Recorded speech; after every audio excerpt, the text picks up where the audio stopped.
Assalomu alaykum hammaga. Varashilka so'raganlar uchun varashilka 5,5 metr gabaritni oladi. Buni asosiy vazifasi kasilkada o'rilgan beda pichanlarni yig'adi. Ya'ni 3 qator agatni bitta qiladi. Press padborchidan unumli foydalanish uchun, ya'ni press padbor 3 marta boradigan joyini bu bilan yig'ilgandan keyin 1 martaga o'tadi. Shuning hisobiga vaqt tejaladi, yo'qligi tejaladi hamda eng muhimi yer toza bo'ladi. 30% gacha pichanlarni isrofgarchilikni oldini oladi.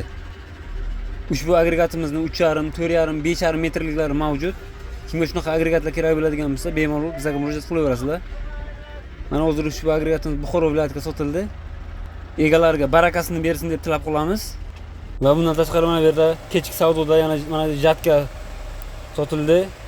Kombayn kirolmaydigan yerlarda akalarimiz o'zlari mana shu jatkada ertaga bug'doy o'rimga kiradi bu jatkamiz.